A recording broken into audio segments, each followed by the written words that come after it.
last image anyone has of Jennifer Kesse's world is a wet towel, a curling iron left on the bathroom vanity, a half-unpacked suitcase sitting exactly where she dropped it 2 nights before, still carrying the smell of sunscreen and salt air from St. Croix.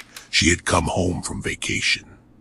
She had spoken to her mother. She had spoken to her boyfriend. She had done everything right. I'm fine.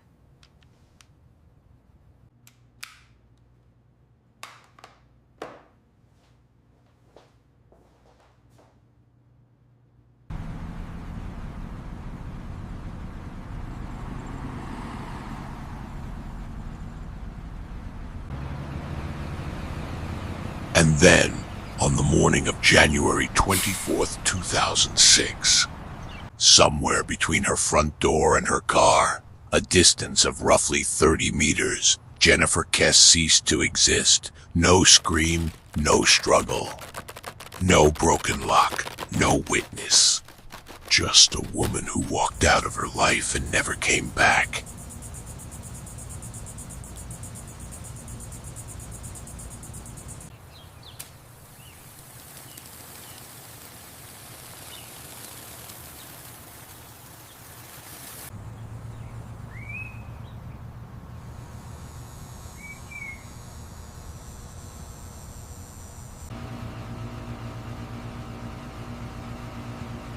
And the only evidence left behind, the only piece of footage that should have broken this case wide open, is a surveillance video so perfectly, almost surgically compromised that investigators have spent nearly 2 decades asking the same question.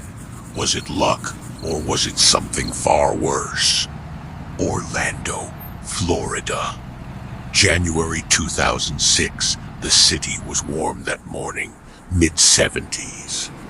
The kind of January that feels like an insult to the rest of the country.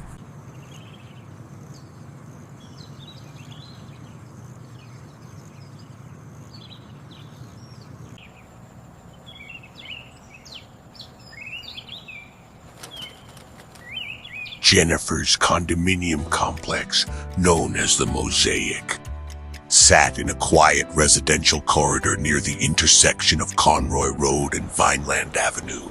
Gated entry, security guard. The kind of place young professionals moved into specifically because they believed the word secure meant something. Jennifer had bought her unit just months earlier with her own money, after a promotion at the timeshare company where she worked as a project manager. She was 24 years old.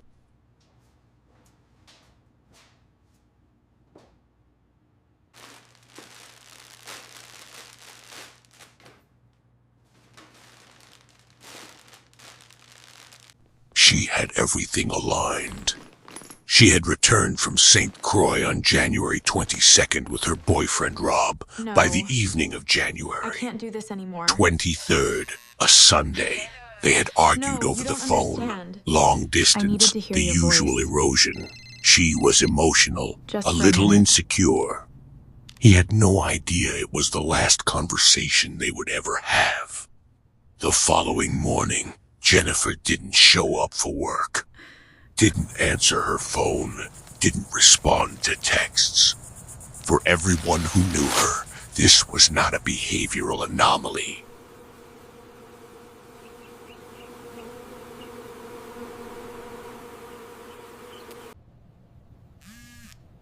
This was a catastrophic signal. Jennifer Kesse was the kind of person who I'm here called now. her The mother gate was from a stuck. dark No, everything's parking fine. lot calling just to the car have while I walk someone in. on the I line know, while I she miss you walked too. to her Okay, car. I'm almost at the She door. was not someone who went silent. When her family and friends arrived at the condominium that afternoon, a building manager opened the locked door.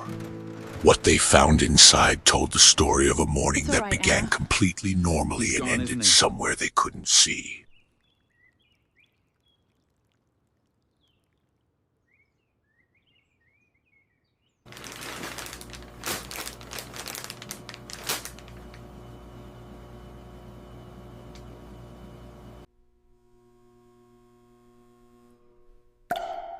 Her travel bag was on the floor, exactly where she'd left it. The bathroom showed signs of use. Wet towel, makeup scattered across the vanity. A curling iron clothes were laid out. The apartment itself was clean, ordered, undisturbed. Jennifer had woken up, showered, started getting ready for work. And then she stopped. Right there in the middle of the most ordinary morning of her life, something happened. The question was where? The question was what?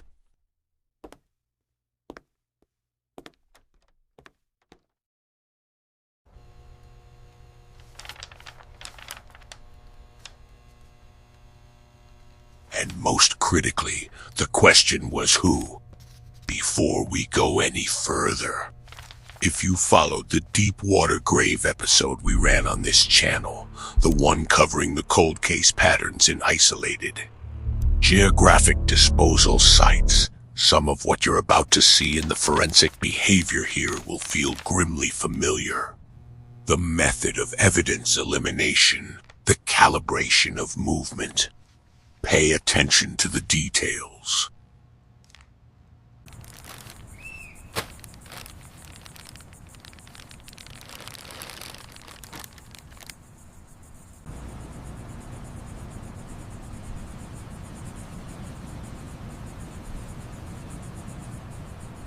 Jennifer's car, a 2004 Chevrolet Malibu, was found 2 days later at the Huntington on the Green condominium complex, approximately 1.2 kilometers from the Mosaic. This was not a place Jennifer frequented. It was, however, a complex that local law enforcement recognized as a location where stolen vehicles were routinely recovered. When police opened the vehicle, they found it in what appeared to be a completely normal state. Her sandals were inside. Her cell phone charger was there.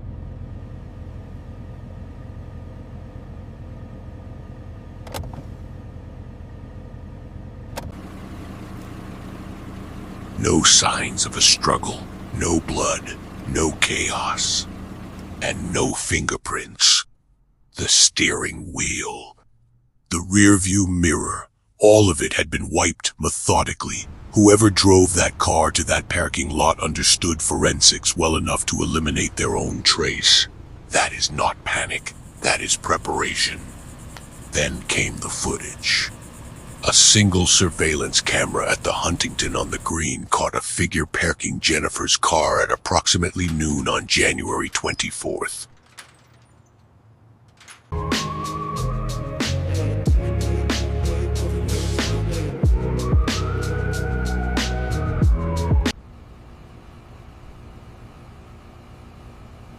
What you see in that video, what investigators saw, what Jennifer's family saw, what the FBI saw, is a person of average build walking through a gated entrance. The figure parks the car, straightens it in the spot, sits for 32 seconds, exits the vehicle, and walks away without ever looking back. Casual, unhurried, the body language of someone who had done what they came to do and was now simply going home.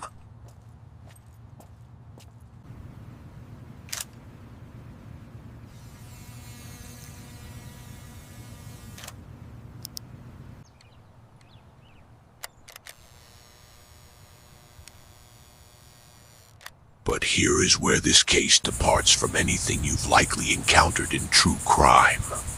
The camera at that gate captured images every 2 to 3 seconds, not continuous video. And in that specific frame rate, at that specific gate, with those specific fence posts spaced at those specific intervals, the suspect's face was blocked in every single frame. The head moves forward. A post covers the face. The head turns. Another post fills the gap.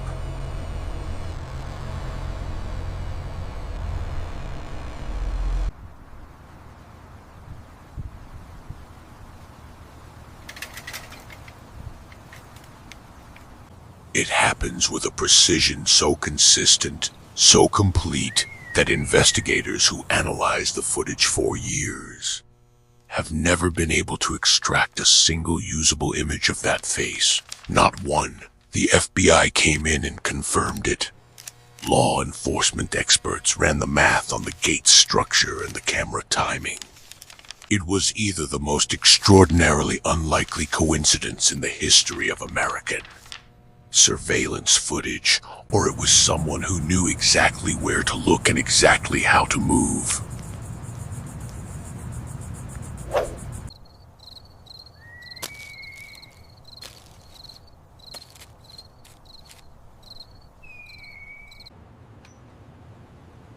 Estimated height between 5'3" and 5'5". The clothing, loose, utilitarian, the kind worn by a painter, a laborer, a maintenance worker. And that last detail is where the investigation begins its slow turn toward the mosaic itself, and toward the people who moved through it every single day. The mosaic was under heavy renovation in January 2006. Third-party construction contractors had near-constant access to the property. Workers had been seen and heard at all hours.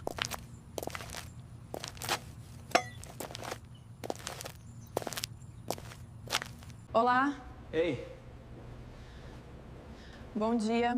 Jennifer herself had mentioned, casually, the way people mention things they don't yet recognize as warnings, that the workers made her uncomfortable, that they would stop what they were doing when she walked past, that they watched her. One resident who asked not to be identified told investigators Careful.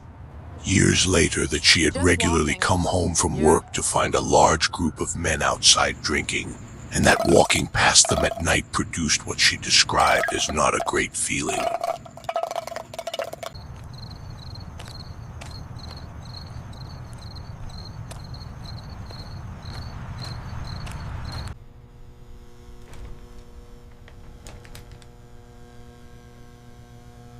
Another tenant reported finding evidence that someone had entered her apartment while she was out. Footprints in a closet, a wet shower, a drawer of underwear disturbed. She later caught a man, believed to be a worker, engaging in an act of voyeurism on her patio. He fled in a white van. A police report was filed. No one was ever found.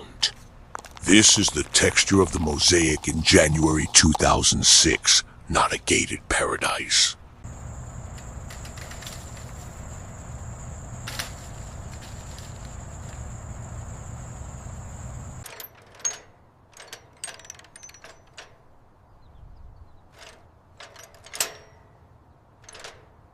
A complex where the gate existed primarily for the comfort of residents who believed in what it represented. And where, in the corridors beyond that gate, something far more dangerous had been allowed to grow without oversight or accountability.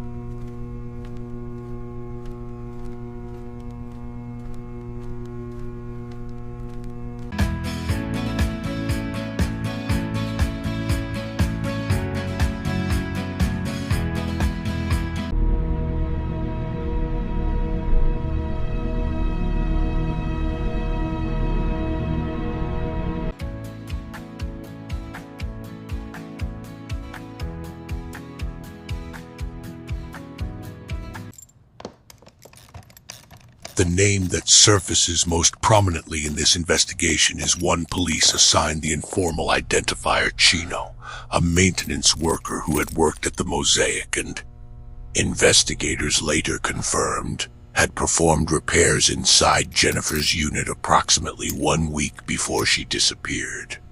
He had keys, he had access, he knew the layout.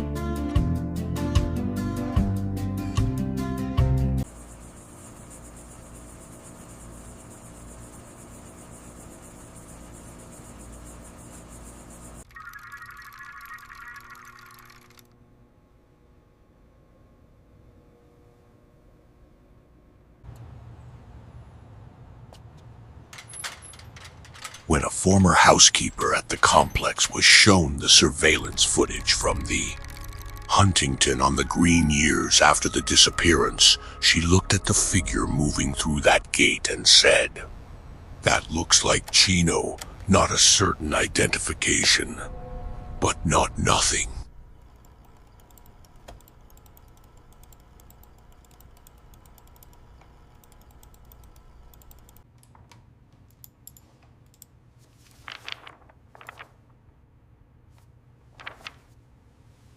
Crime line tip. Let's look up this number. I've got a match in the records.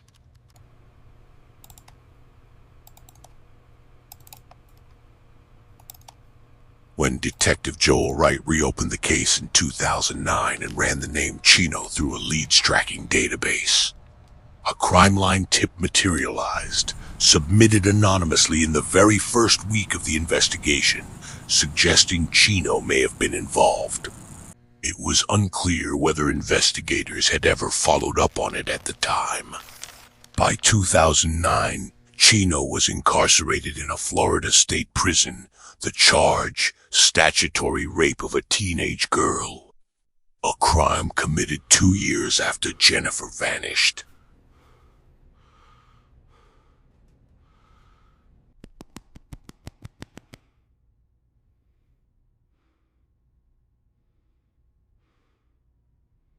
He was interviewed. He was cooperative. He denied any involvement. He passed a polygraph. He was 5'9", taller than the figure in the surveillance video, according to police estimates. And yet the detective on the case was clear. A past polygraph does not close a file.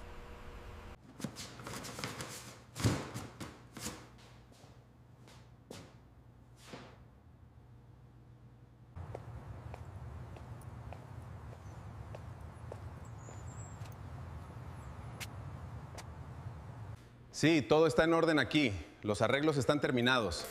Sí, todo está en orden aquí. Los arreglos están terminados. A woman named Ashley, who moved into the Mosaic just weeks after Jennifer disappeared, told private investigator Michael Toretta years later that Chino had been a regular presence in her apartment, friendly, talkative, sociable. He had keys to every unit in the complex.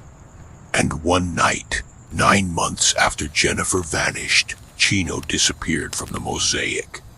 In the middle of the night. Without a word.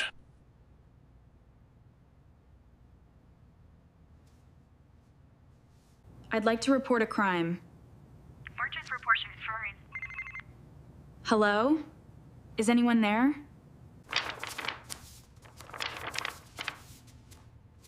Ashley said she sat with that information for a while before she finally called it into the crime line. She says no one ever followed up with her either.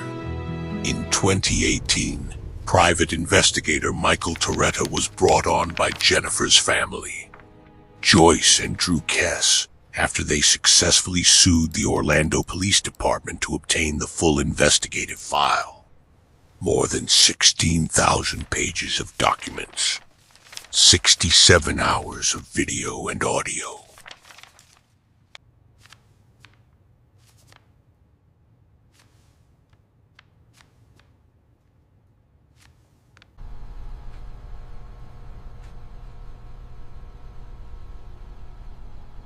When Toretta went through those files 3 full times, what struck him most wasn't what was there, it was what wasn't.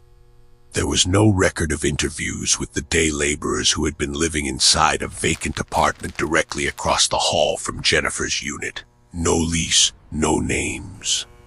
No documentation of who they were when they came or when they left. Investigators had apparently never spoken to them at all.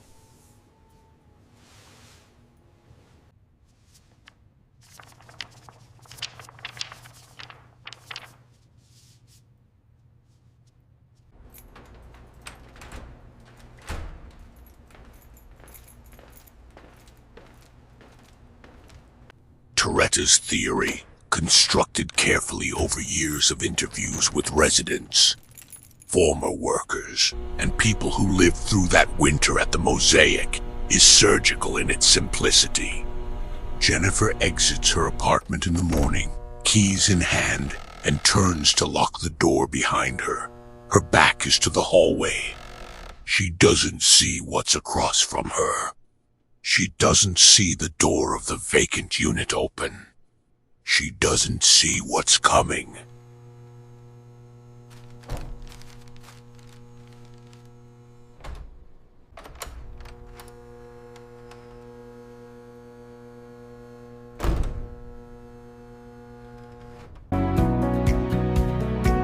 In Toretta's assessment, she was taken immediately, dragged back across the threshold before she had any chance to react. And then, somewhere in the geometry of that complex and its surroundings, she was moved. Her car was cleaned. Her car was driven 1.2 kilometers and abandoned. And whoever did it walked back toward the Mosaic at a pace that suggested they had done the math and believed it would work.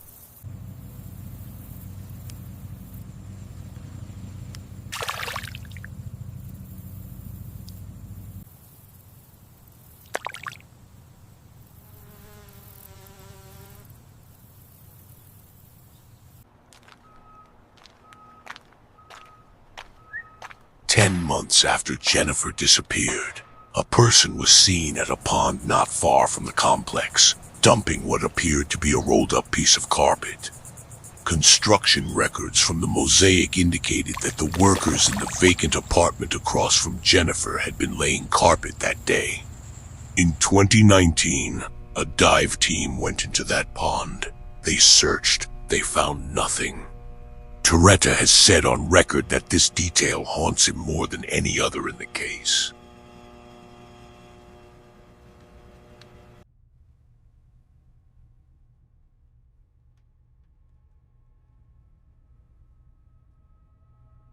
I understand, Your Honor. I accept the findings. The court will proceed to sentencing at 10 a.m. tomorrow. Jennifer Kesse was declared legally dead by the state of Florida in 2016.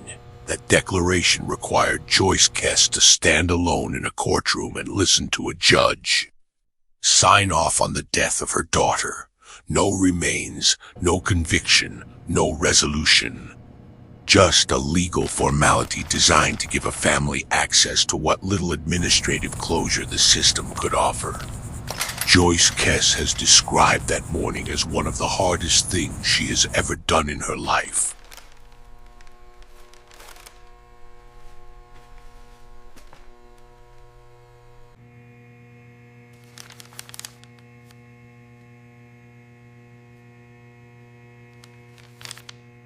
The surveillance figure at the Huntington on the Green has never been identified. The workers who lived in the vacant unit across from Jennifer's apartment have never been located or interviewed. Chino has never been charged. The white van and the peeping Tom reported by Jennifer's neighbor were never found. And the pond near the Mosaic gave back nothing. What this case leaves us with is not a mystery in the abstract, philosophical sense.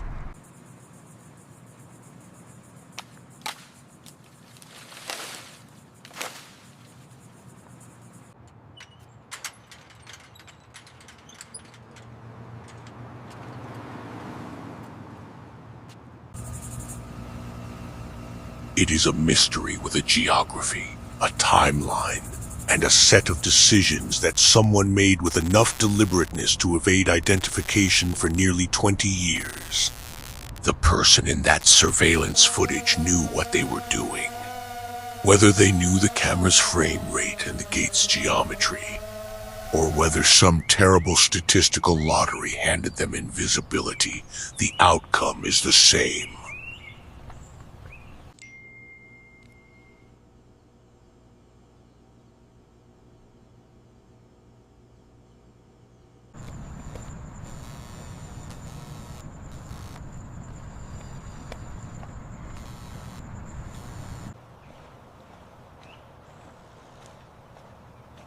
A woman who checked every box, who lived in a gated community, who carried pepper spray, who called her mother when she walked through a dark parking lot, disappeared in 30 meters of well-lit Florida morning. And the system that was supposed to protect her, and then find her, and then answer for her, failed at every stage. The Kesse family has offered a $15,000 reward for information leading to Jennifer's whereabouts. Their private investigator continues to work the case.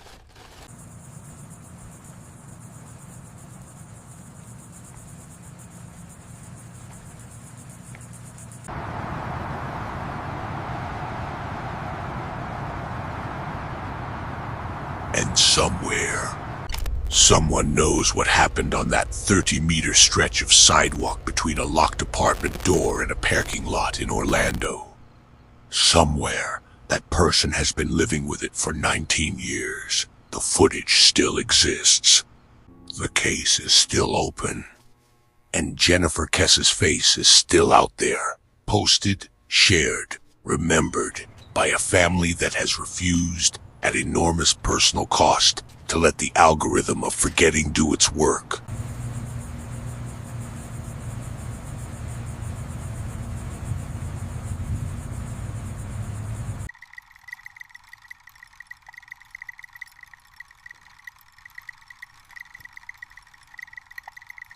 If you recognize the figure in that surveillance footage, if anything in this account connects to something you saw, heard, or know, the Find Jennifer Kesse Facebook page is the contact point. The family is still there. They are still looking. That footage plays on a loop for them every single day.